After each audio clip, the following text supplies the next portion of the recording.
Hello, hello.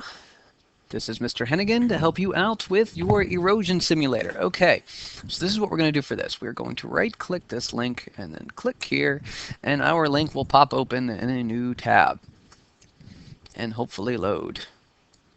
While it's loading, let's scroll down and see what we need to do. All right, we need to answer these questions before we get started. We're making a hypothesis. So this is about how variables such as slope of the soil, the presence of vegetation, and the intensity of rain affect the erosion of the soil by water. So how do you think the slope of the soil will affect the rate of erosion? You can say whether it's going to increase it, whether it's going to decrease it, whether it's not really going to have an effect. That is up to you. There's no wrong answer. This is just your hypothesis or your guess, your prediction. You can answer all three of these questions the same exact way about the vegetation and also the rain intensity. So now we're going to test your hypothesis, and we're going to enter this data table similarly to the weathering data table. But here we have slopes, the slope, vegetation, rain intensity, and the sediment level in the final column. So this is not loaded yet. Let's go ahead and refresh. What's happening here? Little technical difficulties.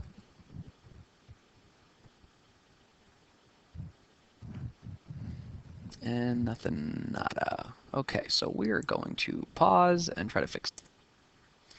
Okay, it finally loaded. So now we can continue. Okay, so here we have slope. We can change the slope from 30 to 10 by clicking and dragging this little lever here to change the angle. We can keep it on 30 for now. Doesn't matter which way you go first. Vegetation, yes or no. We'll stay yes. Rain intensity, low or high. We're going to put low for now, and we can let it rain. If that was very loud, I apologize. Okay, so let's record what we did. So 30 degrees for the slope. Vegetation, we did. Rain intensity is low. Now the sediment level, what we'll do is we'll pick up this little graduated cylinder and we'll bring it over to the soil, and it will collect our sediment. So now we can see it's about low. Our sediment level is low, so we can add that into our data table. So sediment level low. So now we can do something a little different. We can change the slope, we can change the vegetation, or we can change the rain intensity, or we can change two, or we can change all three. There are lots of different options you can do with these three different factors, and you can try all sorts of ones and see if you get different sediment levels depending on each one. So for example, let's try just changing the slope, or let's try keeping the slope the same.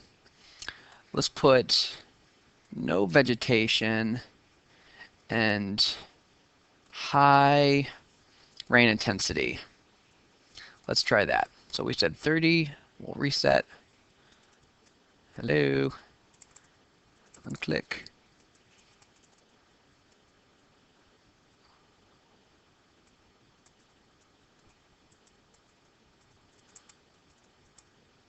Let's just refresh the page. Okay.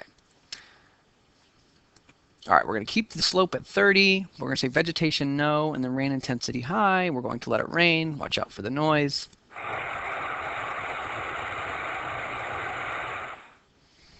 Okay, let's go ahead and scoop. There we go. Okay. Ooh, we have high sediment level. Very, very high. So we'll put high. Okay. So clearly we know just by this, either no vegetation helps the sediment level increase, or the high rain intensity helped it increase, or maybe both. But we can test those out by changing just one at a time and changing the slope. So once we have all of this table filled in here with all the different options, we will go down here. What I just walked you through was steps 4, 5, 6, 7, and 8. So 9 will be examining the results and answering the following questions, much like we did in the weathering simulator.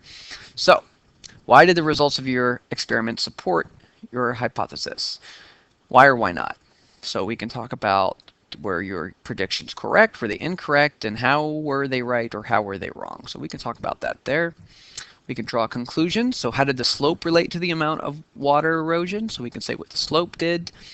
We could say it was if the vegetation had any kind of influence on the amount of water erosion. And we can continue to answer these questions based on what we learned using the simulator. And once we are done, we can turn in and you will be done.